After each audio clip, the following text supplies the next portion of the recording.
So it's day 37 now. When I say day 37, I thought about this for a while now, and it might come across as being a bit confusing or misleading or anything. It's not the point. It's day 37 of training.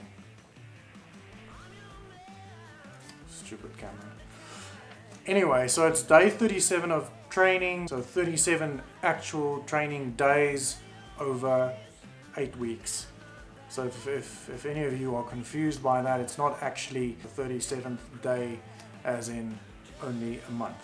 Alright, with that out the way, I didn't really have a topic to talk about today.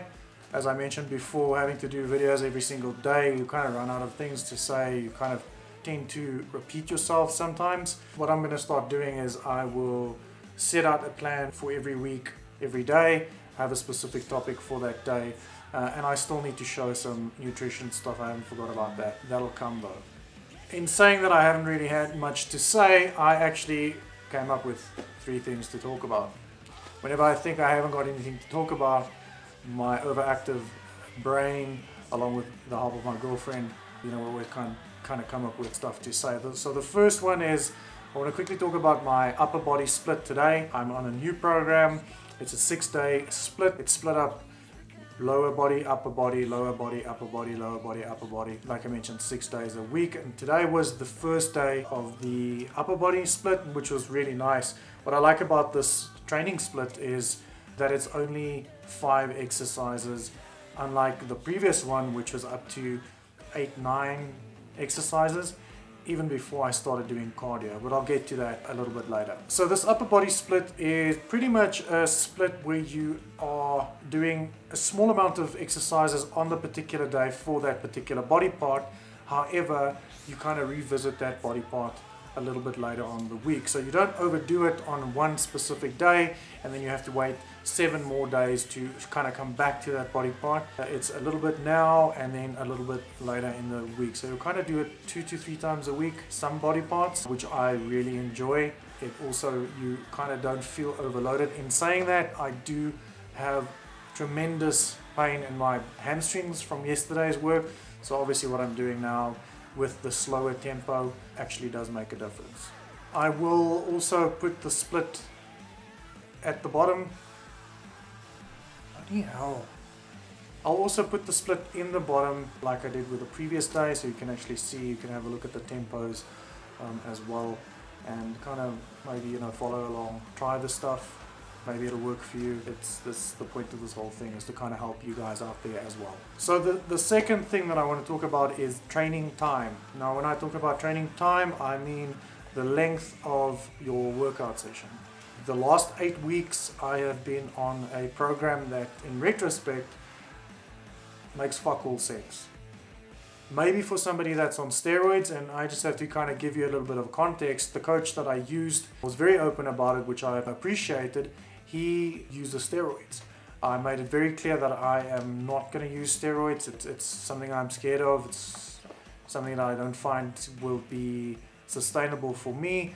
Anyway, coming back to the point, he gave me the program that he was using. It was a massively long program. Every single day ended up being almost 2 hours worth of training, and he reassured me that it'll work for me, that there won't be any catabolic side effects. For those of you that don't know what the catabolic side effects are, it pretty much means that instead of being in an anabolic phase, which is when your body builds muscle, you go into a catabolic stage. It's almost like cannibalism in a way. Your body kind of starts breaking down the muscle to start using as fuel, and that's counterproductive. So you think you're working your ass off for 2 hours in the gym, only to kind of, it's like taking 1 step forward, 2 steps back. The in-body tests that I have done, when was it? Last week? Yeah, last week. It kind of proved this to me, that, you know, my arms have actually gone down in size a little bit. At first I was so frustrated and emotional about the whole thing. Instead of taking a step back and analyzing what I've been going through to actually understand what the issue was. And it's as simple as that. I was overtraining my body.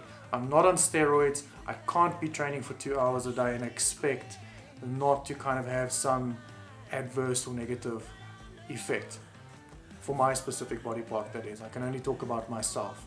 That being said, and some of the research that I've done, majority of the people that actually know what the fuck they're talking about say that you should never train more than 45 to 60 minutes. And this new program fits in perfectly into that. There's no cardio. I'll do a little bit of cardio every now and again, but the training itself is actually between 40 to 60 minutes, which is fantastic.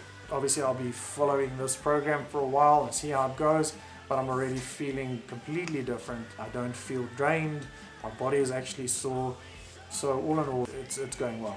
And then the last thing that I want to talk about is finding stuff that works for you as an individual. I believe that there are many people with good intentions out there, many with not so good intentions, and it's all good and well to start with a specific program, use it for a couple of weeks, see what works for you, but then you also have to look at what's not working for you, and you need to kind of either discard those things or replace it with things that you find actually works for you. I'll give an example. The cable flies, cable crossover. Now, majority of the people would say that you can, obviously you can set the height, so the higher you come down, it works a different muscle group.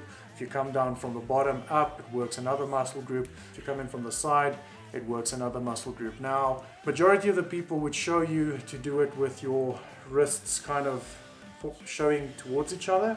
For many people out there, that probably works. I have found two sources, including the new one that I'm using, where they actually tell you to, instead of doing your wrists like this, you would turn your wrists down like that and do a fly like that. For me, that works way better than just doing the regular ones over there. And if you don't believe me, give it a shot. Do a seated position, and then you, instead of doing it like that, you do it like this. That's one example. Another one would be the bent over forward rear delt raise, where you're kind of hunched over and you kind of do that movement. I find that for me doesn't really work that well. I prefer something like, for instance, a seated horizontal row. You hold that whatever thing in your hand and you just kind of row horizontally. I find that works for me a little bit better. But again, you know, these things come with time. You've got to be in the gym, you've got to actually do the stuff, you've got to give it some time to actually see what works for you, and then from there you can start changing it up. And besides, your body kind of needs a bit of a change after 8 weeks of training, I believe. You've got to change things up to shock your body into kind of getting out of a plateau. I guess my point is that you have to understand that most people out there aren't going to tell you these things. You're going to have to figure this stuff out for yourself. Stuff that works for your body type, stuff that works for your genetic profile and your genetic makeup. What works for, or what worked for somebody like Arnold Schwarzenegger that also used steroids isn't necessarily going to work for me, as a silly example. So remember that when you start off a program, when you go to bodybuilding.com, which many people do, you go through that list and you think, oh, you know, that looks nice, or oh, that program looks amazing, or look at this dude, I like his legs, I'm going to try his leg program. Remember that that's, first of all, bodybuilding.com is a business. They pay these big names to come up with a program, and then they just sell their supplements through this free program. That being said, I'm not knocking the programs, I'm just saying, be wary, open your eyes, and know what you're letting yourself in for. Start using it for 4 to 6 to 8 weeks, see how it works for you. If it's not working in certain areas, change it up a little bit. That's my advice for today. I find that by doing what I'm doing and giving back, hopefully you guys don't make the same mistakes that I have made. And as always, I'm Rue, and all I've got to say today is just smash that subscribe button. Please? Peace.